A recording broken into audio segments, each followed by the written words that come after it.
لا حول ولا قوة إلا بالله العلي العظيم أعوذ بالله من الشيطان اللعين الرجيم بسم الله الرحمن الرحيم رب اشرح لي صدري ويسر لي أمري واحلل عقدة من لساني يفقهوا قولي الحمد للہ رب العالمین والعاقبۃ للمتقین والجنۃ للمؤمنین علی محب الغرباء الفقراء المساکین رحمۃ للعالمین رسول الثقلین امام الحرمین جد الحسن والحسین صاحب قاب و قوسین امامہ مشارق و مغارب و بدن الصابر و لسان الذاکر و قلب الشاکر والامہات الطواہر الذین لیذہب عنکم الرجس اہل البیت ویطہرکم تطہیرا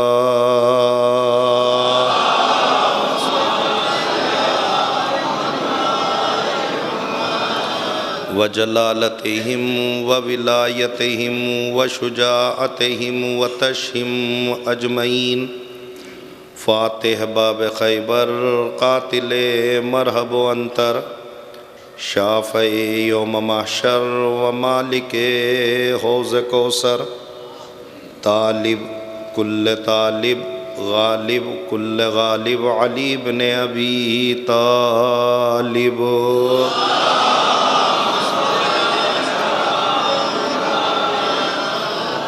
اما بعد فقد قال اللہ تبارک و تعالی فی کتابہ الکریم و خطابہ العظیم وفی قرآن المجید وقولہ الحق بالحق بسم اللہ الرحمن الرحیم انا آتیناک الکوثر فصل لربک وانحر انا شانئک هو الابتر صلوات پڑھ دے محمد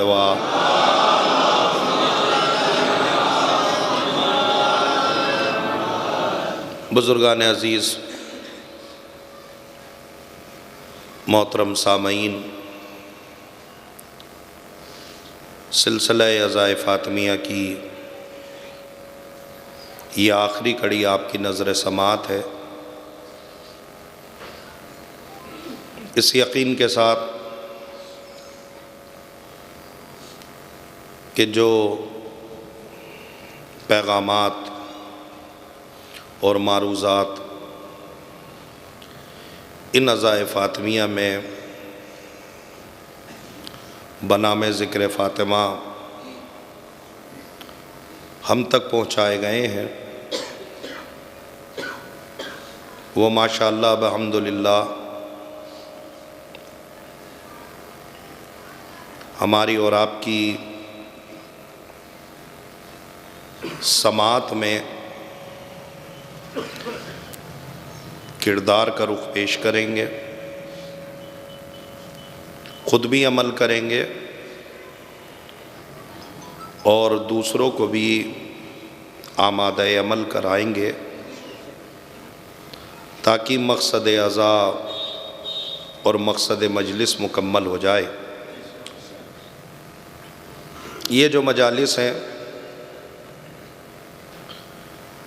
کہ جن کو عزائے فاطمیہ کے نام سے دنیا کی ہر زمین پر منعقد کیا جا رہا ہے، اس عزائے فاطمیہ کے حوالے سے مختلف زاویوں سے مختلف ذاکرین خطبہ نے بیانات دیے ہیں، اور ظاہر ہے کہ ایک آواز جو اس زمانے نے ہمارے کانوں تک پہنچائی وہ یہ ہے کہ عزائے فاطمیہ اتنے اعلیٰ پیمانے پر اور اتنے بلند پیمانے پر اب ہونے لگی ہے۔ آج سے پہلے اتنے اعلیٰ پیمانے پر عزائے فاطمیہ نہیں ہوتی تھی۔ شہادت کے موقع پر ایک آدھ مجلس ہو گئی، اب تو الحمدللہ عشرے کی شکل میں بھی عزائے فاطمیہ ہو رہی ہے، خمسے کی شکل میں بھی عزائے فاطمیہ ہو رہی ہے۔ آخر کیا وجہ ہے کہ عزائے فاطمیہ اتنے اعلیٰ پیمانے سے اور اتنے بلند طریقے سے یہ عزادار منانے کے لیے آمادہ ہوا ہے؟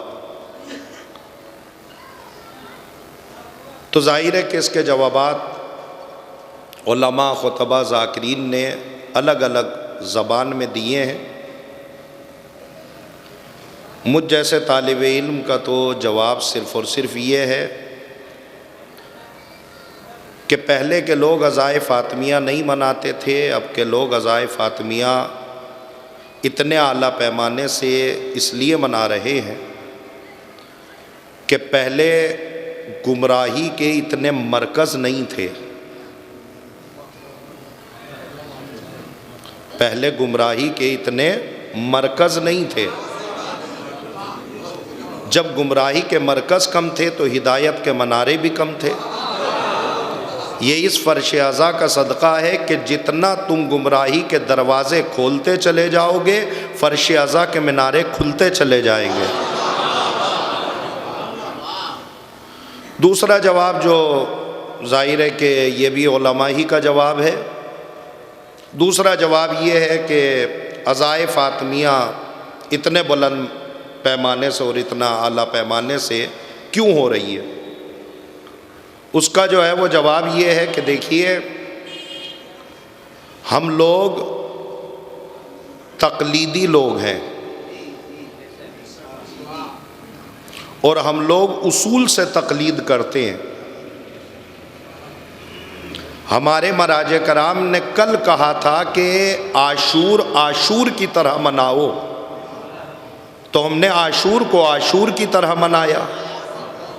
آج انہی مراجع کرام نے کہا کہ عزائے فاطمیہ عاشور کی طرح مناؤ۔ کاش میری بات آپ تک پہنچ جائے۔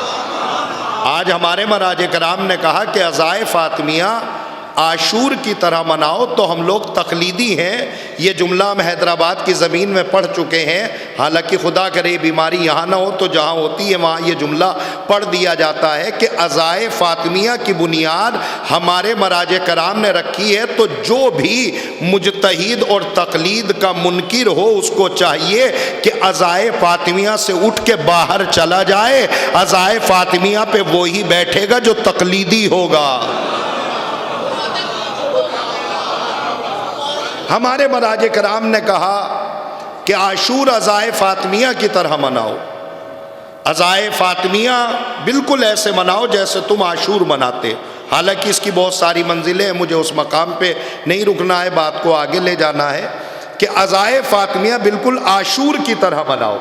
سوال پھر آپ کے ذہنوں میں آیا ہے اور آپ کی حیرتی نگاہیں بتا رہی ہیں کہ سوال کہیں نہ کہیں آپ کے ذہن میں ضرور موجود ہوگا کہ عزائے فاطمیہ عاشور کی طرح کیوں منائیں، وجہ کیا ہے؟ اب ظاہر ہے کہ یہ آخری مجلس ہے تو دو تین جملے اس کے حوالے سے ہم عرض کر دیں کہ عزائے فاطمیہ عاشور کی طرح مناؤ، کیوں منائیں ہم عزائے فاطمیہ عاشور کی طرح؟ میرے عزیزو یقین جان لیجئے، پہلے آپ یہ دیکھیے کہ عاشور کا فائدہ کیا ہوا۔ پہلے ہمیں یہ دیکھنا پڑے گا کہ عاشور کا فائدہ کیا ہوا۔ اب آپ بولیں یا نہ بولیں، میں بول دیتا ہوں کہ عاشور کے جہاں بہت سارے فائدے ہوئے، وہاں پہ عاشور کا ایک سب سے بڑا فائدہ یہ ہوا کہ ہم نے کسی بھی چوراہے پر کھڑے ہو کر حسین کے قاتل پہ لعنت بھیج دی، کسی کا چہرہ نہ بگڑا۔ کاش میری بات آپ تک پہنچ جائے۔ ہم نے کسی بھی چوراہے پر کھڑے ہو کر حسین کے قاتل پہ لعنت بھیج دی، کسی کا چہرہ نہ بگڑا، ولو یہ کہ وہ یزید کا حمایتی ہوا، اپنی محبت کو دل میں مسوچ کے تو بیٹھ گیا، مگر اتنی ہمت حالات نے نہ دی کہ یزید کے آگے بول سکے۔ تو عاشور کا سب سے بڑا فائدہ یہ ہوا کہ ہم نے کسی بھی چوراہے پر کھڑے ہو کر حسین کے قاتل پہ لعنت بھیج دی، زمانہ لعنت بھیجنے لگا۔ اب ہمارے مراجع کرام نے کہا کہ عزائے فاطمی عاشور کی طرح مناؤ، جیسے حسین کے قاتل پہ لعنت بھیجی ہے ویسے محسن کے قاتل پہ بھی۔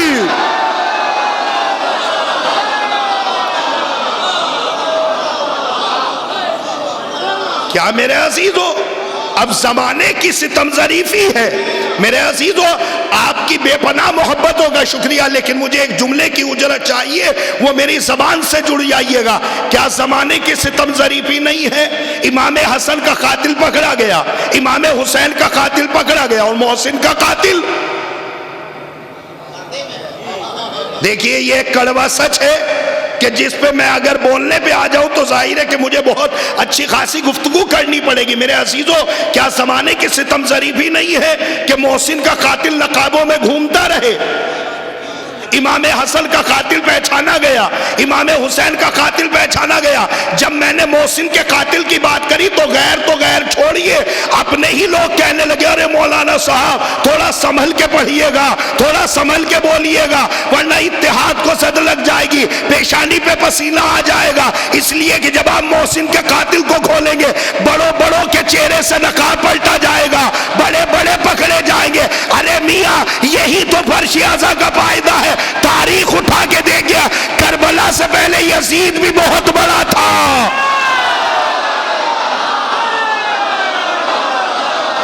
تاریخ سے پوچھئے، آپ تاریخ اعضا سے پوچھئے کہ کربلا سے پہلے یزید بھی بہت بڑا۔ اور علماء بیٹھے ہوئے، میرے جملے کی جو ہے وہ داد چاہیے، صلوات پڑھے محمد وآلہ محمد۔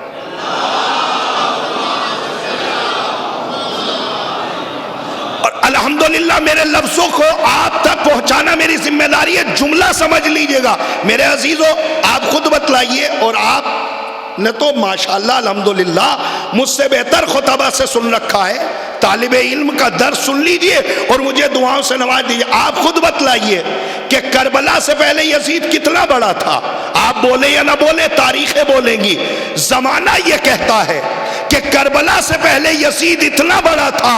دیکھیے میرے لفظ کو گھر تک لے جائیے گا، کربلا سے پہلے یزید اتنا بڑا تھا کہ تاریخیں بتلاتی ہے، کتابیں موجود ہیں کہ یزید اپنے آپ کو رسول اللہ کہلاتا تھا، یزید اپنے آپ کو امیر المومنین کہلاتا تھا۔ یزید پورے شام میں کوئی یزید کو یزید کہنے والا نہیں تھا، یزید کا کوئی نام لینے والا نہیں تھا، یزید جس کو چاہتا تھا حکم نماز دیتا تھا۔ ایسے ماحول میں امام حسین نے جب کربلا کو تیار کیا، امام حسین نے جہاں یہ بتایا کہ کون کہاں لڑے گا، امام حسین نے وہی یہ بھی بتایا کہ کون کہاں بولے گا، کون کہاں بولے گا۔ میرے عزیزوں میرے پاس لفظیں نہیں ہے، آپ تاریخ کربلا، مجھے اس طرف نہیں جانا ہے، تاریخ کربلا اٹھا کے دیکھ لیجئے۔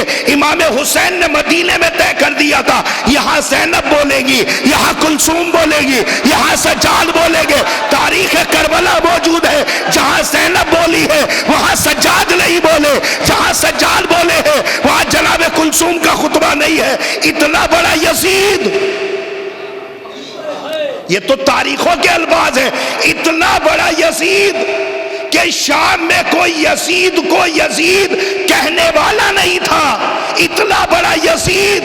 لیکن علی کی بیٹی غیور عباس کی بہن، توجہ، شام کے دروازے پہ قدم رکھا، یزید نے قرآن کی آیت پڑھی، اللہ جسے چاہتا ہے عزت دیتا ہے، اللہ جسے چاہتا ہے ذلت دیتا ہے۔ آواز سے آواز ملا دیجئے گا، اللہ جسے چاہتا ہے عزت دیتا ہے، اللہ جسے چاہتا ہے ذلت دیتا ہے۔ یہ یزید نے جناب زینب کو دیکھ کر قرآن کی آیت پڑھی، جناب زینب نے اب جملہ کہا، کافر یہ سمجھتے ہیں انہیں حکومت ملی ہے، کاش میری بات آپ تک پہنچ جائے. کافر یہ سمجھتے ہیں کہ انہیں حکومت ملی ہے. حکومت نہیں ہے، مہلت ہے. توجہ توجہ. کافر یہ سمجھتے ہیں کہ انہیں حکومت ملی ہے. حکومت نہیں ہے، مہلت ہے. اس زبان پہ آپ نے سن رکھا، مجھے اس طرف نہیں جانا. کافر یہ سمجھتے ہیں، توجہ، کافر یہ سمجھتے ہیں، کافر یہ سمجھتے ہیں، کافر یہ سمجھتے ہیں پورے شام میں کوئی یزید کہنے والا نہیں تھا. ایسے ماحول میں علی کی بیٹی نے یزید کو کافر بتایا.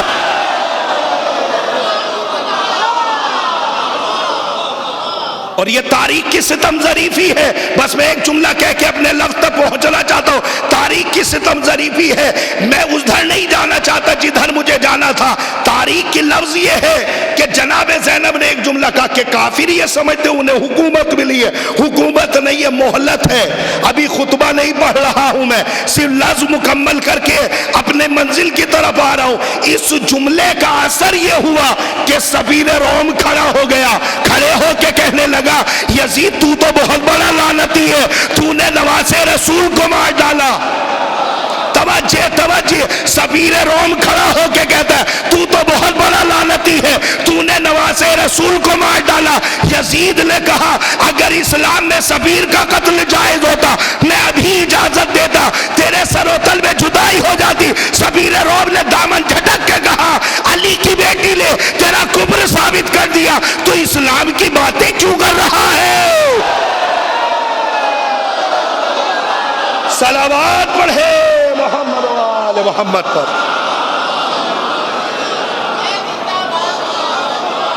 اور اس پوری تقریر کو میں ایک جملے میں سمیٹ کے اپنی منزل کی طرف جا رہا ہوں. پوری تقریر کو ایک جملے میں سمیٹ رہا ہوں. کتنا بڑا یزید یہ آپ جانتے بھی ہیں، پڑھ بھی چکے ہیں. اتنا بڑا یزید کربلا سے پہلے تھا. کربلا کے بعد یزید اب اتنا چھوٹا ہو گیا کہ ہمارے گھرانے کے بچے ہر 9 تاریخ کو چھوٹا چھوٹا یزید بنا کے مارتے ہیں. توجہ، کاش میرا جملہ آپ تک پہنچ جاتا. میرے اتنا بڑا یزید چھوٹا کتنا ہوا کہ اب ہر محلے، ہر گلی کوچے میں یزید بنایا جا رہا ہے، مارا جا رہا ہے، پیٹا جا رہا ہے. توجہ. اب جیسے ہی ہم نے جناب محسن کے قاتل کی بات کری، ارے قبلہ نہ کریے، یہ بھی بہت بڑا، بڑوں کے نام کھلیں گے، اتحاد کو ضرب لگ جائے گی، اتحاد پہ چوٹ آ جائے گی. آپ مجھے بتلائیے، جو لوگ اتحاد کی بات کرتے ہیں کیا اتحاد ایک ہی طرف سے ہوتا ہے؟ آپ بتلائیے. اتحاد ایک ہی طرف سے ہوتا ہے؟ اتحاد تو دونوں طرف سے ہوتا ہے. تو اتحاد دونوں طرف سے ہونا چاہیے یا ہم ہی اتحاد کی پیشکش کرتے رہیں؟ توجہ، اتحاد دونوں طرف سے ہوتا ہے. اور یقین جان لیجئے، ایک جملہ سمجھ لیجئے گا اور میں لفظ آ کے مکمل کر رہا ہوں. لہٰذا ارے نہیں، بڑی تلخ حقیقت ہے، بڑی جو ہے وہ گہری فکر ہے. اس کو آپ پڑھیں گے، کھولیں گے، اس میں بہت بڑوں کے نام آئیں گے. تو آپ بتلائیے، ابھی ہمارے درمیانی سے کچھ سال پہلے ایک شخصیت گزری کہ جس کو آپ بہت اچھے طریقے سے جانتے ہیں، ڈاکٹر کلب صادق صاحب. بحمدللہ ایک اتحاد کا باقاعدہ ایک ستون تھا، ماشاءاللہ الحمدللہ.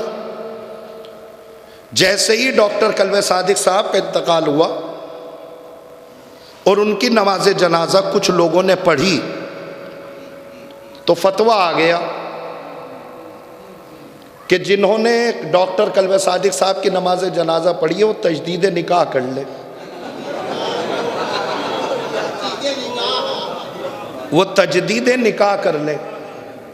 سمجھ میں تو یہ نہیں آتا کہ ہوتا کتنا کچا ہے کہ ٹوٹ اتنی جلدی جاتا ہے. مجھے اس طرف نہیں جانا، آپ گھبرائیے نہیں، میں جو پڑھ رہا ہوں پوری ذمہ داری سے پڑھ رہا ہوں، کوئی گھبراہٹ و بے چینی نہیں ہے، آپ پریشان نہ ہوئیے، میں امام جمعہ ہوں، مجھے اپنی ذمہ داریوں کا احساس ہے، توجہ چاہ رہا ہوں، میں لفظ رکھنا چاہتا ہوں، آپ بتلائیے، کہا نہیں جنہوں نے پڑھی ہے وہ تجدید نکاح کر لیں، آپ بتلائیے، ہم نے پوچھا کہ بھئی کیسے نکاح ٹوٹے، کہا اصل میں ڈاکٹر قلب صادق صاحب شیعہ تھے اور شیعہ کافر ہوتے، یہ ایک تلخ حقیقت ہے، ڈاکٹر قلب صادق صاحب شیعہ تھے اور شیعہ کافر ہوتے، تو آپ مجھے بتلائیے کہ ڈاکٹر قلب صادق صاحب کیا مرتے کے ساتھ ہی شیعہ ہو گئے تھے؟ زندگی میں شیعہ تھے، فدق ممبروں سے پڑھتے تھے، جناب محسن کے قاتلوں پہ لعنت بھیجتے تھے ممبر پہ بیٹھ کے، توجہ آواز سے آواز ملا دیجئے گا، اور میرے عزیزوں میری سمجھ میں نہیں آتا کہ اگر ڈاکٹر قلب صادق صاحب شیعہ تھے اور شیعہ کافر ہوتے تو میرا سوال یہ ہے کہ مسلم پرسنل لا بورڈ کے نائب صدر کیوں تھے؟ آپ بتلائیے، تاریخ کی ایک جو ہے وہ ایک ایسی حقیقت ہے، تو میرے عزیزوں یاد رکھیے گا، اور یہ ایک یادگار ہے، جن لوگوں نے امام حسین کے قاتلوں پہ لعنت آج کے دور میں بھیجنا بہت آسان ہے، لیکن اگر آپ اسلاف کی زندگی اٹھا کے دیکھیں تو اس زمانے میں بھی یزید کو یزید کہنا اتنا ہی بڑا گناہ تھا جتنا بڑا گناہ اس دور میں محسن کے قاتل کو برا کہنا، مگر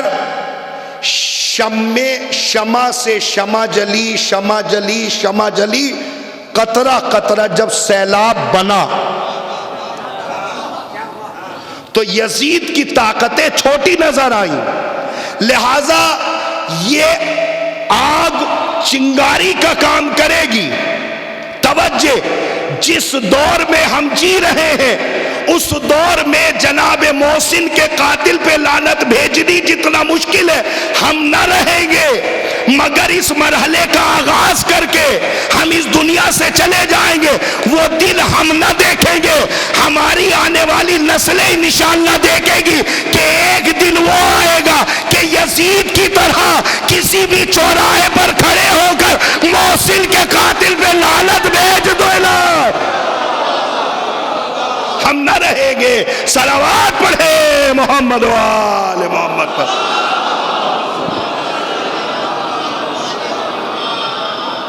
میرے عزیزوں، ہم نہ رہیں گے لیکن ہمارے آنے والی نسلیں اس آغاز کو دیکھیں گے۔ بس میں ایک جملہ کہہ کے لفظ آپ تک پہنچا دوں تاکہ مجلس میری مکمل ہو جائے۔ میرے عزیزوں، اسی عزائے فاطمیہ کو مد نظر رکھتے ہوئے، عزائے فاطمیہ کتنا اہم ہے یہ بتلانے کی ضرورت نہیں ہے، آپ کی آمادگی خود بتا رہی ہے کہ آپ عزائے فاطمیہ کے لیے مکمل طریقے سے تیار ہیں۔ میرے عزیزوں، عزائے فاطمیہ اتنا بڑا فرش ہے یہ کہ میں زیادہ تفصیلات میں نہ جا کر ایک جملہ کہہ کے مجلس آگے بڑھاؤں کہ سرکار خامنائی صاحب شہادت ایام فاطمیہ میں 3 دن تک عزائے فاطمیہ کا فرش بچھاتے ہیں، شروع سے لے کر آخر تک اس مجلس میں شرکت کرتے ہیں اور رہتے ہیں۔ نوجوانوں، جب سرکار خامنائی صاحب سے کسی نے پوچھا کہ سرکار آپ ان مجلسوں کا انتظام شروع سے لے کے آخر تک خود کرتے ہیں اور آپ رہتے ہیں، کیا وجہ ہے؟ سنیں گے آپ۔ سرکار خامنائی صاحب کہتے ہیں کہ میں اپنی مادر گرامی کا 3 دن میں ذکر شہادت کر کے اپنے پورے ملک کا سال بھر کا رزق اکٹھا کر لیتا ہوں۔ میرا عزیز، چھوٹا لفظ نہیں ہے، بہت بڑی گفتگو ہے کہ 3 دن عزائے فاطمیہ کا فرش بچھا کر اپنی مادر گرامی کا ذکر کر کر سال بھر کا رزق اکٹھا کر لیتا ہوں۔ میرے عزیزو، کتنے خوش قدر ہیں وہ افراد اور کتنے با اخلاق ہیں وہ افراد کہ جو عزائے فاطمیہ کے فرش پہ بیٹھے ہوئے ہیں۔ میرے عزیزو اپنا وقار پہچاننا. بس میں ایک جملہ کہہ کے مجلس شروع کرتا ہوں. میرے عزیزو اسی اعتبار میں نے قرآن مجید کے ایک سورے کی تلاوت کی کہ جس میں پروردگار عالم ارشاد فرماتا ہے بسم اللہ الرحمن الرحیم انا آتیناک الکوثر. میرے پیغمبر ہم نے آپ کو کوثر عطا کیا. فصلی لربک وانحر. بس اب آپ اپنے پروردگار کی عبادتیں کریے, قربانیاں دیجیے. انا شانئک ھو الابتر. میرے پیغمبر گھبرائیے نہیں, جو آپ کو ابتر کہے گا ہم اسے ابتر بنائیں گے. آپ کی زبان میں کہوں تاکہ بات سمجھ میں آ جائے. میرے پیغمبر گھبرائیے نہیں, جو آپ کو لاوارث کہے گا ہم اسے لاوارث بنائیں گے. میرے عزیزو اس آیت کریمہ کے اور اس سورے کے ذیل میں بڑے بڑے خطباء نے بڑی بڑی باتیں لکھی ہیں. نہ میں بڑا خطیب ہوں نہ میں بڑی بات کر رہا ہوں. میں ایک لفظ رکھنا چاہتا ہوں اور بس شاید اسی جملے پہ وقت مکمل ہو جائے اور اس کے آگے گفتگو نہ بڑھ سکے. میرے پیغمبر ہم نے آپ کو کوثر عطا کیا. توجہ توجہ توجہ توجہ. میرے پیغمبر ہم نے آپ کو کوثر عطا کیا. انا آتینا. میرے پیغمبر ہم نے آپ کو کوثر عطا کیا. تھوڑا سا لفظوں کو سنبھال لیں گے تو انشاءاللہ نتیجہ دیتے وقت مجھے آسانی ہوگی. انا آتینا. میرے پیغمبر ہم نے آپ کو کوثر عطا کیا. اللہ جب اپنے پیغمبر کو جب کوثر عطا کر رہا ہے تو املا استعمال کر رہا ہے عین تو الف عطا. عین سے عطا. ہم دے رہے ہیں آپ کو کوثر عطا کر رہے ہیں. یعنی جب کوثر دی جا رہی ہے تو عطا کی جا رہی ہے مگر عین سے عطا. اسی قرآن مجید میں اللہ نے اپنے پیغمبر کو اور بہت ساری چیزیں عطا کی مگر عین سے نہیں الف سے عطا. جو سمجھ گئے سبحان اللہ. میں آیت پڑھتا ہوں تاکہ بات آپ تک پہنچ جائے. مثلا حق قربہ کی بات ہوئی تو ارشاد ہوتا ہے وآت ذل قربہ حقہ. حق قربہ عطا کریے. عطا کا مطلب یہاں عین والا عطا نہیں, الف تے چھوٹا الف. کاش میری بات آپ تک پہنچ جائے. مجھے مجلسی مجمع نظر آیا تو میں نے ایک بڑی گفتگو چھیڑی ہے, بس میری آواز سے آواز ملا دیجئے گا. الف سے عطا. توجہ. اور آگے بڑھیے جہاں پہ اللہ نے اپنے پیغمبر کو عطا کیا مگر عین سے نہیں الف سے. آگے بڑھیے ربنا آتنا فی الدنیا حسنہ وفی الآخرۃ حسنہ. یہاں پہ بھی عطا مگر عین سے نہیں الف سے. آگے جائیے وآتوا الزکات. زکات عطا کرو عین سے نہیں الف سے. اور آگے جائیے وآتیناہم ملکا عظیما. ہم نے آپ کو ملک عظیم عطا کیا مگر عین سے نہیں الف سے. اب آپ مجھے بڑی حیرتی نگاہوں سے دیکھ رہے ہیں کہ آخر مولانا کہنا کیا چاہتے. اس پورے قرآن مجید میں اللہ نے دو عطا رکھی, ایک عین سے ایک الف سے. اے میرے پروردگار جب پوری کائنات محمد کو الف سے دے رہا تھا تو کوثر بھی الف سے عطا کر دیتا. آواز پروردگار آتی ہے نادان. جیسے ان دونوں عطا میں حرفوں میں فرق ہے ویسے مفہوم میں بھی فرق ہے. شاید میری بات پہنچی نہیں ہے یا میں سمجھا نہیں سکا. میں پھر بات آگے بڑھاتا ہوں. توجہ. جب اللہ عین سے عطا کرے تو الگ, جب اللہ الف سے عطا کرے تو الگ. دونوں کے لیے لفظ ایک ہی ہے لیکن مفہوم الگ ہے. مثال دوں, ایک عطا عین سے ایک عطا الف سے. پہلے لفظوں میں سن لیجئے. جب اللہ کسی کو کوئی چیز عین سے عطا کرتا ہے توجہ تو اس عطا میں یہ ہوتا ہے کہ دینے والا لینے کا حق رکھتا ہے.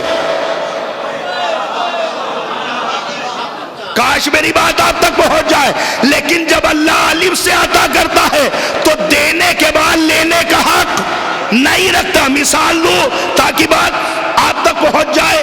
نوجوان مجھے بڑی حیرتی نگاہوں سے دیکھ رہے. میں مثال دوں تاکہ سمجھ میں آ جائے جب عین سے عطا ہوتی ہے جب الف سے عطا ہوتی ہے تو فرق کیا ہوتا ہے. میں مجلس پڑھ رہا ہوں اور دیکھیے ایک جملہ سن لیجئے, یہ مثال برائے مثال ہے, حقیقت پہ مبنی نہ سمجھیے گا. اور ایک جملہ اور کہ یقین جان لیجئے کہ اردو ادب کی کمزوری ہے کہ اس کے بعد الفاظ نہیں ہوتے, تو ظاہر ہے کہ اس کو سہارا لینا پڑتا ہے. لہذا مثال برائے مثال ہے, حقیقت نہیں ہے. حقیقت میں وہ مفہوم سمجھانا ہے کہ جب عین سے عطا ہوتی ہے تو کیا ہوتا ہے, جب الف سے عطا ہوتی ہے تو کیا ہوتا ہے. توجہ, میں مجلس پڑھ رہا تھا, مجلس پڑھتے پڑھتے پیشانی پہ پسینہ آیا, جیب میں ہاتھ ڈالا, دیکھا رومال غائب. اتفاق سے میرے حالت غیر پر کسی صاحب کو رحم آیا. توجہ, کسی صاحب آگے بڑھے, انہوں نے آگے بڑھنے کے بعد مجھے رومال دے دیا, انہوں نے مجھے رومال عطا کر دیا. میں نے رومال لیا اور لینے کے بعد استعمال کیا, استعمال کرنے کے بعد جیب میں رکھ لیا. توجہ چاہ رہا ہوں, اب مجلس پڑھنے کے بعد سب لوگ مجھ سے مصافحہ کر رہے ہیں, میں اپنے محسن کو ڈھونڈ رہا ہوں. توجہ, جس نے مجھے یہ رومال عطا کیا تھا میں اسے ڈھونڈ رہا ہوں. اتفاق سے وہ صاحب نظر آ گئے. میں نے کہا, ارے سرکار آپ کا شکریہ کہ آپ میرے برے وقت میں اور ایسے حالات میں آپ نے میرا ساتھ دیا. لیجئے سرکار, یہ رومال آپ نے دیا تھا, مجلس ختم ہو گئی, رکھ لیجئے. غیرت دار تھے, غیرت دار تھے, پلٹ کے کہنے لگے, مولانا صاحب کیسی باتیں کرتے ہیں, ہم نے دینے کے لینے کے لیے تھوڑی دیا تھا, رکھ لیجئے. ہم نے ان کا رومال رکھ لیا, رکھ کے اپنے گھر گئے. توجہ, رکھ کے اپنے گھر گئے. اتفاق سے اگلے دن ٹیلی فون آ گیا, مولانا صاحب دیکھیے فلاں تاریخ جو ہے وہ خالی ہے. ہم نے کہا کہ بتلائیے کہ ایک مجلس ہے. ہم نے کہا بالکل وقت نہیں ہے. کہا دیکھیے کہیں سے موقع نکالیے. ہم نے کہا کہیں سے موقع نہیں ہے. کہنے ارے دیکھ لیجئے. میں نے بالکل دیکھ لیا, کہیں سے بالکل وقت نہیں ہے. تو کہنے مولانا صاحب پھر کیا کرے. ہم نے کہا بول کون رہے. کہا وہی صاحب جنہوں نے رومال دیا تھا. اچھا آپ رومال والے بول رہے ہیں. ہم نے کہا کیا کرے, پڑھ دیتے مگر وقت نہیں ہے. انہوں نے یہ کہہ کے ٹیلی فون کو رکھ دیا. اگلے دن میرے گھر پہنچ گئے, دق الباب کیا, دروازہ کھولا, دیکھا اچھا آپ ہی نے تو رومال دیا تھا جب آپ کی بستی میں گئے تھے. کہا مولانا صاحب وہ رومال واپس کریے. میں لفظ مکمل کر رہا ہوں تقریر تک پہنچانے کے لیے, وہ چیز واپس کریے. توجہ, جو چیز ہم نے آپ کو دی تھی. توجہ چاہ رہا ہوں. اب شریعت یہ کہتی ہے کہ تحفہ مانگنے والا جب تحفہ مانگے تو اسے وہ تحفہ جو اس نے دیا ہے وہ اسے واپس کرو. میں نے اسے واپس کر دیا. یہ بھی ایک عطا ہے مگر ایک عطا اور ہے. توجہ, جب میں یہاں سے مجلس پڑھ کے چلنے لگا, بانی مجلس نے میری جیب میں انویلپ رکھ دیا. اب تعلقات اچھے رہے یا خراب, توجہ چاہ رہا ہوں, یہ ایک ایسی عطا ہے کہ جس میں کوئی جو ہے وہ لینے کے لیے بالکل نہ پہنچے گا. ایک میں لیا جا سکتا ہے, ایک میں لیا نہیں جا سکتا. اللہ نے پوری کائنات محمد کو دی, الف تے کے ذریعے سے, کوثر دی عین کے ذریعے سے. اے میرے پروردگار, جب پوری کائنات الف سے دے رہا ہے, فاطمہ بھی عین سے دے دے. آواز آتی ہے, یاد رکھنا فاطمہ صرف تحفہ نہیں ہے, ضرورت بشری کا نام ہے. آپ نے بڑی محنت کرائی. فاطمہ صرف تحفہ نہیں ہے, ضرورت بشری کا نام ہے. اور ضرورت بشری کو آئیڈیل چاہیے. جب تک یہ کوثر نبی کے گھر میں رہے گی, زمانے کو آئیڈیل بیٹی کا بھی لے گا. ہمیں نبی سے لے کر علی کو لینا ہے. اب یہاں سے ایک جملہ لفظ مکمل کر کے میں آگے بڑھ رہا ہوں. یاد رکھیے گا, یہ کوثر بنام تحفہ اللہ نے اپنے محمد کو دی. بہت سارے اصول ہیں, میں اس طرف نہیں جانا چاہتا, لیکن میں ایک چیز اور کہوں گا. یاد رکھیے گا, تحفہ تحفہ ہوتا ہے, صدقہ صدقہ ہوتا ہے. جو سمجھ گئے سبحان اللہ. اتنا کان نہ لگائیے کہ تقریر کا لطف جو ہے وہ بھول جائیے. توجہ چاہ رہا ہوں. تحفہ تحفہ ہوتا ہے، صدقہ صدقہ ہوتا ہے. صدقہ کبھی تحفے کے برابر نہیں ہوتا. صدقہ کبھی تحفے کے برابر نہیں ہو سکتا. مثال دوں، ایک نوجوان اپنے سر پہ سہرا سجا کے اپنی بہن کے پاس گیا. بہن نے خوش ہو کر اپنے بھائی سے کہا لاؤ مجھے تحفہ دو. بھائی نے شرارت میں اپنی جیب سے 10 کا نوٹ نکال کر بہن کے ہاتھ پہ رکھ دیا. بہن نے اس 10 کے نوٹ کو بھائی کے سر پہ گھمایا اور زمین پہ رکھ دیا. کہا یہ صدقہ ہے، مجھے تحفہ چاہیے. کاش میری بات آپ تک پہنچ جائے. یہ صدقہ ہے، مجھے تحفہ چاہیے. توجہ توجہ، یہ صدقہ ہے، مجھے تحفہ چاہیے. صدقہ کبھی بھی تحفے کے برابر نہیں ہو سکتا. پروردگار عالم اپنے محمد کو تحفہ دینا چاہ رہا ہے. اس نے کائنات پہ نگاہ کی، کیا دوں اپنے محمد کو؟ کوثر، طوبہ، سلسبیل، حور، غلمان، فلک، ملک، کروبیان، فرشتے، جنت، جنت ماوا، جنت عدن، جنت عالیہ، جنت خل، جنت فردوس. کیا دوں؟ پوری کائنات پہ نگاہ کی تو سمجھ میں آیا پوری کائنات تو صدقہ ہے محمد کا.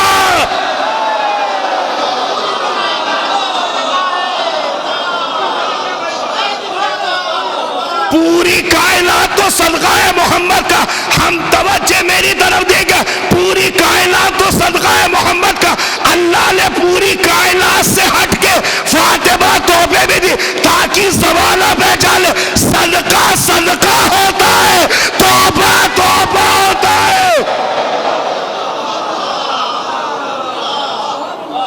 اور ایک جملہ کہوں گا، مجلس آگے بڑھ جائے گی اور دیتے رہیے گا داد، جملے کا حق نہ ادا ہوگا. جہاں تحفے کے بہت سارے اصول و ضوابط ہیں، حالانکہ یہ کڑوا سچ ہے کہ تحفہ ایک آسان عمل ہے ہماری شریعت میں.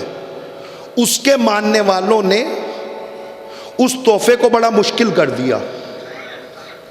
ورنہ تحفے کا شریعت میں صرف اتنا سا کام ہے کہ شریعت یہ کہتی ہے کہ تحفہ جب دو تو اس بات کا خیال رکھنا امیر آدمی کی آبرو، غریب آدمی کی عزت نفس محفوظ رہ جائے.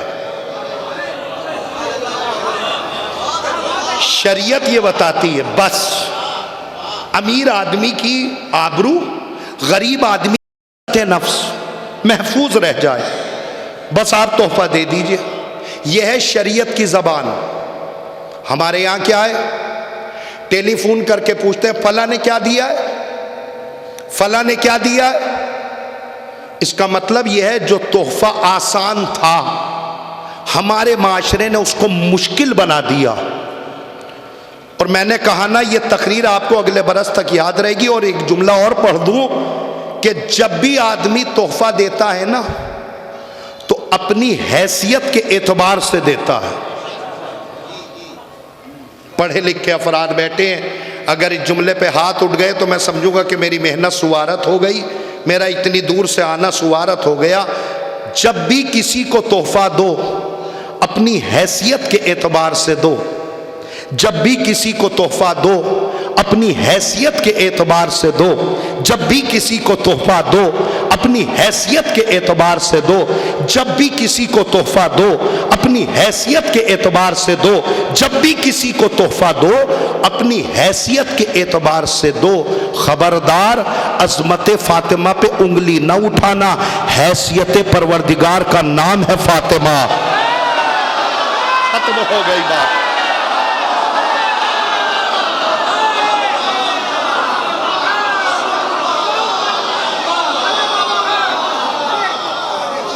حیثیت پروردگار کا نام ہے فاطمہ. میں نے بہت بڑا جملہ کہا ہے، مجھے جملے کی اجرت چاہیے.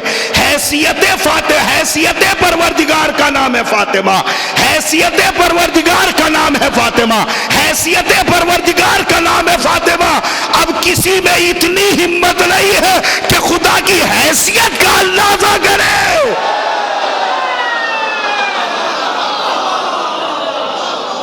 میرے عزیزو، یہ تحفہ ہے، تحفہ ہم نے آپ کو تحفے میں دیا ہے. میرے عزیزو، جب میرے پیارے پیغمبر کو جب یہ تحفہ ملا تو ظاہر ہے کہ جب میرے پیارے پیغمبر کو یہ تحفہ ملا تو اب میں اپنی ذمہ داریوں کو بھی پورا کر دوں تاکہ لفظ مکمل ہو جائے۔ کائنات میں کوئی بھی باپ ہو جب اپنی بیٹی کے گھر جاتا ہے تو کوئی نہ کوئی تحفہ لے کے جاتا ہے۔ ہمارے یہاں سماج اور معاشرے میں قبیح عمل سمجھتے ہیں کہ باپ اگر بیٹی کے گھر خالی ہاتھ چلا جائے، کچھ نہ کچھ لے کے جائیے۔ میرے عزیزو، اس کائنات سے ہٹ کر کائنات کا پیغمبر جب بیٹی کے گھر جاتا تھا تو باپ جانتا تھا کہ میری بیٹی کس تحفے سے زیادہ خوش ہوتی ہے۔ اس زبان پہ آپ بولیں گے میری بیٹی کس چیز سے سب سے زیادہ خوش ہوتی ہے؟ پیارے پیغمبر کو پتا تھا کہ میری بیٹی اس دنیاوی تحفوں سے خوش نہیں ہوتی جتنا میری بیٹی روحانی تحفوں سے واپس ہوتی۔ اب ایک ہلکا سا تحفہ بنا کے میں مجلس جو ہے وہ آگے بڑھا دوں۔ جناب فاطمہ زہرا سلام اللہ علیہا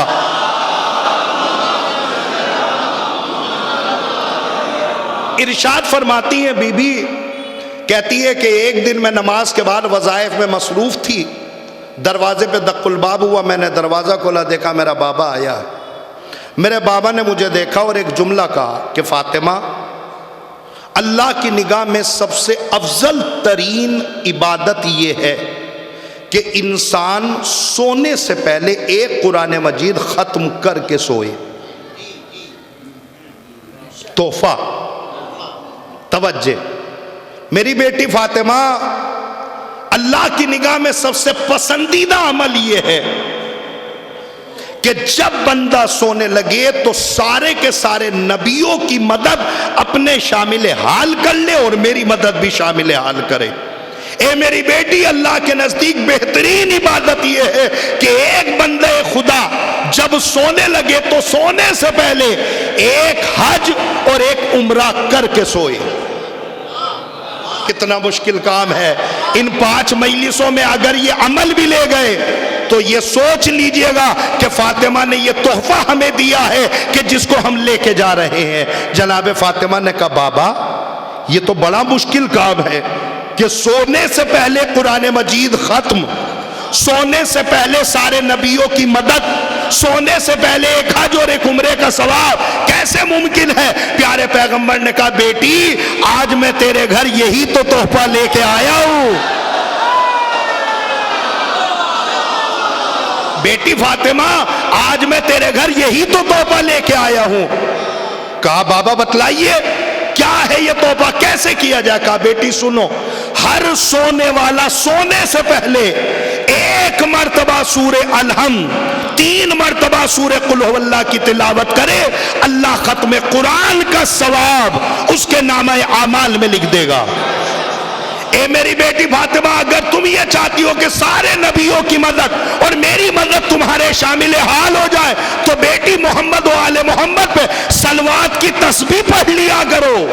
توجہ چاہ رہا ہوں۔ پھر اس کے بعد پیارے پیغمبر فرماتے ہیں اے بیٹی اگر تم یہ چاہتی ہو کہ اللہ تمہیں حج اور عمرے کا ثواب ملے تو سونے سے پہلے 11 مرتبہ تسبیحات اربع پڑھ لیا کرو، تمہیں حج کا بھی ثواب ملے گا، عمرے کا بھی ثواب ملے گا۔ صلوات پڑھے محمد و آل محمد۔ میرے عزیزو، لہذا یاد رکھیے گا یہ بات کہ فاطمہ تحفے میں ملی، اور جب کوئی چیز ہمیں تحفے میں مل جائے تو ہمیں اس کی قدر کرنی چاہیے۔ اور میرے عزیزو ایک زبان ہے جو میں تقریباً بحمدللہ ہر جگہ یہ لفظ پہنچا رہا ہوں۔ میرے عزیزو یقین جان لیجئے میں جہاں بھی جاتا ہوں اپنی ایک ذمہ داری کو پورا کرتا ہوں۔ میری قوم کے نوجوانوں، میرے قوم کے نوجوانوں، پوری تقریر بھول جائیے گا مگر یہ جملہ نہ بھولیے گا کہ اس فرش عزا پر بیٹھ کر اپنے آپ کو اتنا بلند بناؤ کہ کوئی بھی نجاست اور کوئی بھی غلاظت تمہارے قریب نہ آ سکے۔ اپنی زبان میں کہوں، اس فرش عزا پر بیٹھنے والا کم سے کم اتنا بڑا تو ہو گیا کہ وہ پوری زندگی میں اپنا سر اٹھا کے چلے۔ پھر ایک جملہ رکھتا ہوں کہ کم سے کم پوری دنیا حرام کھائے، فرق نہیں پڑتا، مگر کم سے کم وہ جوان حرام نہ کھائے جو کسی ایک امام کی آواز کا منتظر ہو۔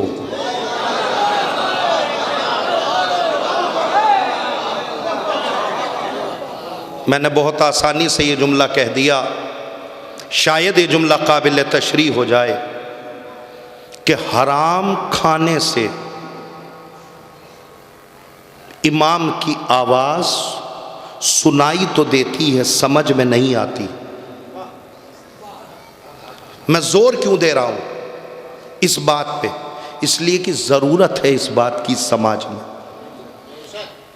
اور ایک جملہ اور پڑھوں، سماج اور معاشرے میں، اب وقت بھی تمام ہو گیا، سماج اور معاشرے میں لوگ اتنے غلط کر نہیں رہے ہیں جتنا لوگ غلط کا ساتھ دینے والے ہیں۔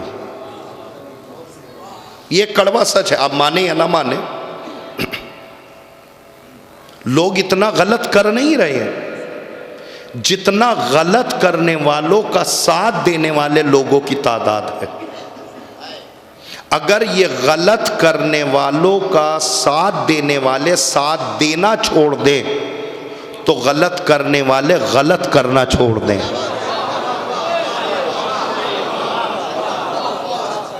میں شاید اس سوال کا بھی جواب مل جائے میری اس تقریر میں کہ مولانا صاحب اتنی مجلسیں ہو رہی ہیں، ابھی محرم میں 2 مہینہ 8 دن مجلسیں کی، اب یہ عزائے فاطمیہ منعقد ہونے لگی، اتنی مجلسیں ہو رہی ہیں، مگر مجلسوں کا اثر نہیں ہو رہا ہے۔ یہ ایک زبان بولی جاتی ہے ہمارے، مجلسوں کا اثر نہیں ہو رہا ہے۔ تو جانتے ہیں اثر کیوں نہیں ہو رہا ہے؟ اس لیے کہ دوا غلط چیز کی دی جا رہی ہے۔ ہمارے یہاں مریض اس چیز کے کم ہے جس کی دوا دی جا رہی ہے، اور جس کے مریض زیادہ ہیں اس پہ پڑھا ہی نہیں جا رہا ہے۔ آپ مجھے بڑی حیرتی نگاہوں سے دیکھنے لگے۔ میں آپ کی زبان میں آ کے کہوں تاکہ یہ بات آپ تک پہنچ جائے، کسی بھی سماج میں، دیکھیے یہ لفظ ہے، اس لفظ کو آپ حقیقت پہ مبنی نہ سمجھیے گا، یہ ایک تجزیہ ہے جو میں پیش کر رہا ہوں کہ کسی بھی سماج میں، کسی بھی معاشرے میں، کسی بھی سوسائٹی میں، کسی بھی جگہ پہ آپ چلے جائیے، کسی بھی جگہ چلے جائیں، کسی بھی سماج میں 10% لوگ صحیح ہوتے ہیں بس۔ دیکھیں میں بہت بڑی بات کہہ رہا ہوں، 10% لوگ صحیح ہوتے ہیں، اور قبلہ بیٹھے ہوئے ہیں، ان کی اجازت سے میں ایک جملہ کہوں کہ یہ تو میرا حسن ظن ہے کہ 10%، توجہ چاہ رہا ہوں، 10% لوگ سماج میں صحیح ہوتے ہیں۔ یہ کیسے صحیح ہوتے ہیں؟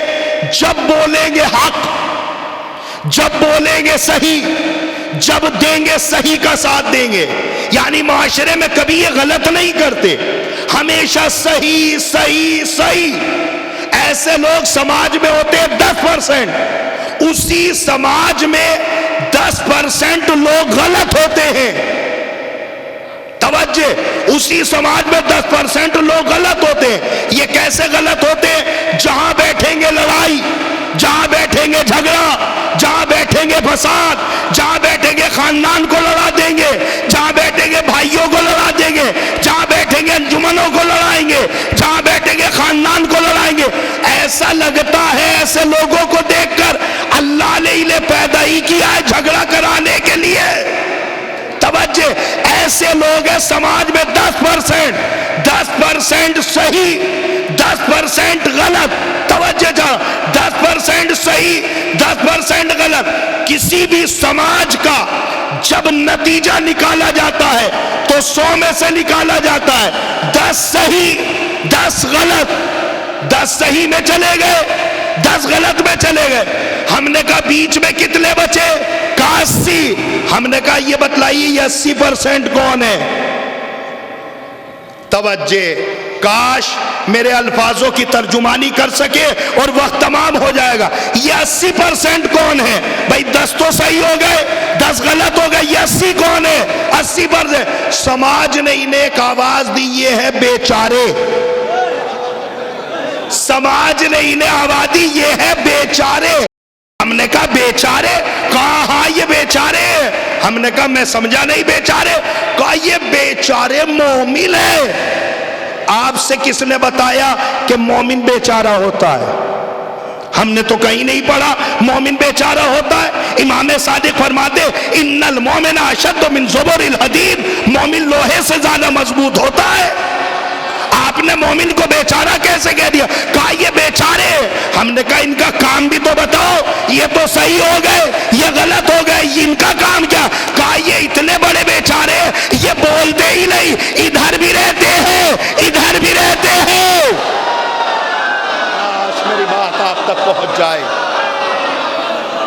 توجہ توجہ، یہ جو 80% ہے یہ ادھر بھی رہتے ہیں، یہ ادھر بھی رہتے ہیں، صحیح کا بھی ساتھ دیتے ہیں، غلط کا بھی ساتھ دیتے ہیں. ارے میں مجلس پڑھنا چھوڑ دوں گا اگر اس مجلس کے لفظ کا مکمل جواب مل جائے. یاد رکھیے گا جس زبان کے اندر صحیح کو صحیح غلط کو غلط کہنے کی طاقت لو، ایسے نوجوان کو تو نہ فرش عذاب آنا چاہیے نہ فرش عذاب بچھانا چاہیے.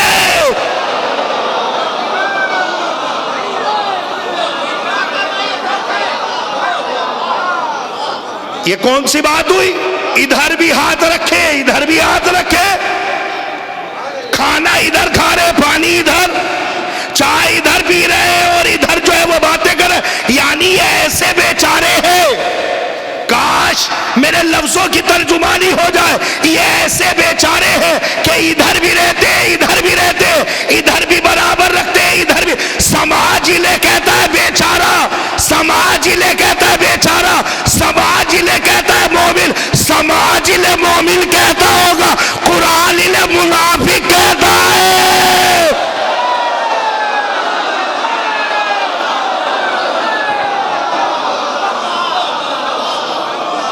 سماج انہیں کچھ بھی کہتا ہو مگر قرآن اسے منافق کہتا ہے.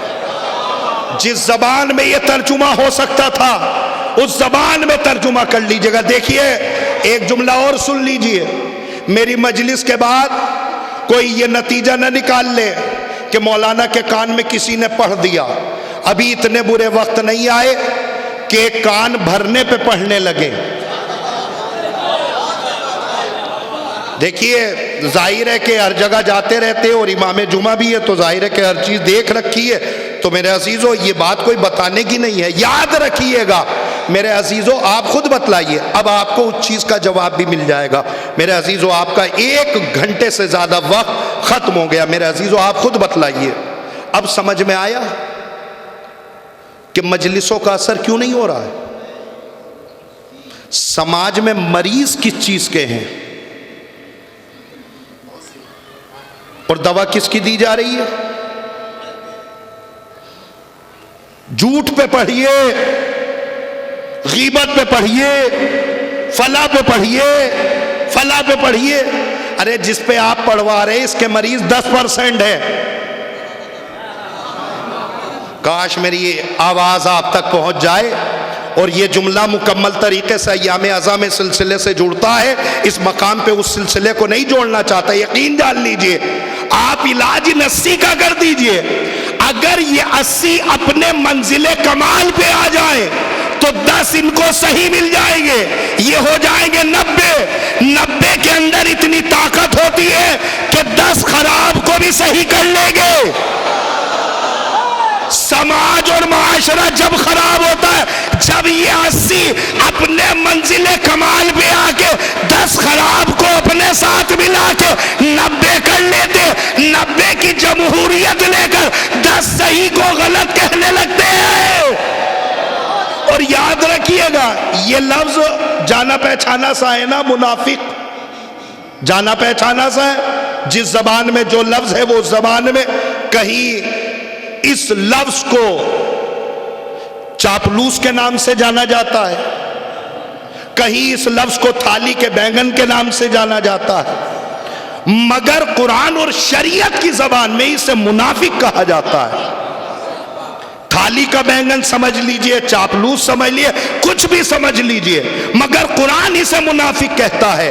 قرآن منافق اسے کیوں کہتا ہے؟ قبلہ بیٹھے ہوئے ہیں، پوچھئے گا۔ منافق نفق سے بنا ہے، نفق چوہے کو کہتے ہیں۔ جب کھیت میں اپنا بل بناتا ہے تو اس کے دو راستے ہوتے ہیں، کسان لاٹھی ادھر سے چلائے تو ادھر سے نکل جاؤ، ادھر سے چلائے تو ادھر سے نکل جاؤ۔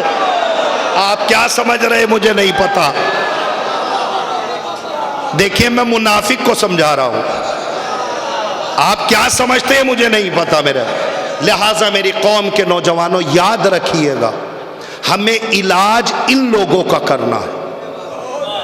اب میرے تقریر سے جڑ جائیے گا، جب یہ غلط لوگ اتنے کر نہیں رہے ہیں جتنا غلط کا ساتھ دینے والے لوگ ہیں۔ کیا یہ جملہ نہیں ہے؟ عزائے فاطمیہ پہ بیٹھنے والا عزادار، ختم ہو گئی بات۔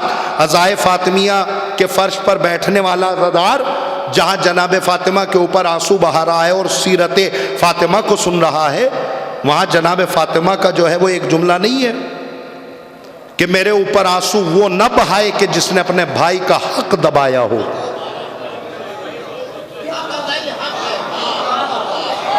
کتنے لوگ ہیں؟ حق دبانے سے مراد یہ نہیں ہے کہ کسی کی زمین ہڑپ لیجئے۔ حق دبانے کا مطلب یہ ہے کہ جو اللہ نے حق تمہارے ذمے عائد کیے ہیں تم ان حق کو پورا نہ کر سکو۔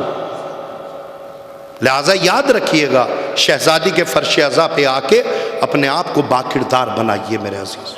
اور جب انسان اپنے آپ کو باکردار بنا لیتا ہے تو پھر میرے عزیزو عطائے فاطمہ اس کو شامل حال ہو جاتی ہے۔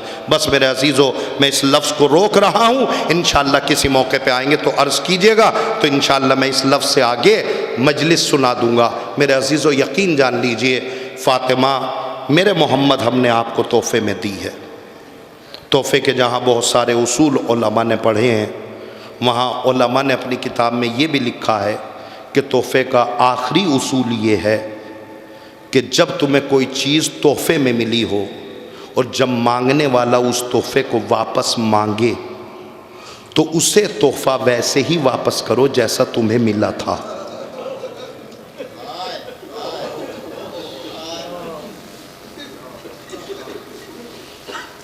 میرے عزیزو، جیسا تمہیں یہ تحفہ اللہ نے دیا تھا، جس نے بھی تمہیں یہ تحفہ دیا، جب تم سے لینے والا واپس لے تو ویسے ہی واپس کرو کہ جیسا تمہیں ملا تھا۔ مجھے نہیں پتا کہ آپ کس حد تک اس زبان کو سمجھے، مگر ہاں آپ مسلسل 5 دن سے مجلس سن رہے ہیں، آپ نے کھل کے گریہ کرا۔ میرے عزیزو، اصول تحفے کا یہ ہے کہ جیسا تمہیں ملا ہو ویسا واپس کرو۔ اب سمجھ میں آیا علی فاطمہ کی لحد پہ اپنے دونوں ہاتھ اپنی کمر پہ رکھ کے کیوں رو رہے تھے۔ آج راز کھلا، علی فاطمہ کی لحد پہ دونوں ہاتھ اپنی کمر پہ رکھ کے کہہ رہے تھے، کائنات کے پیغمبر علی کو معاف کریے گا، جب مجھے یہ فاطمہ تحفے میں ملی تھی پسلیاں ٹوٹی نہ تھیں، گھر نہ جلا تھا، محسن مارا نہ گیا تھا، مگر آج علی بہت شرمندہ ہے جب آج یہ امانت آپ کے حوالے کی جا رہی ہے، آج پسلیاں ٹوٹی ہیں۔ میرے عزیزو، عموماً تقریباً 1 ماہ سے زیادہ ہو گیا عزائے فاطمیہ پڑھتے پڑھتے، تقریباً جہاں تک میں پہنچا وہاں تک اس بات کو کہ میں ابھی تک کہیں پہ بھی شہادت مکمل طریقے سے نہ پڑھ سکا، چونکہ اتنا درد ہے بی بی کی شہادت میں کہ ظاہر ہے کہ جس کو پڑھنے کے لیے کلیجہ چاہیے۔ ہاں میرے عزیزو، شاید اس علاقے کی یہ آخری مجلس ہے عزائے فاطمیہ کے نام سے، بس میں ایک جملہ ضرور کہوں گا، اے نوجوانوں، آج سے پہلے جتنی بھی مجلسیں ہوتی تھیں ان مجلسوں کا پرسہ تم جناب فاطمہ کو دیتے تھے، آج کی مجلس کا پرسہ تمہیں فاطمہ کو نہیں دینا، امام حسن کو دینا ہے۔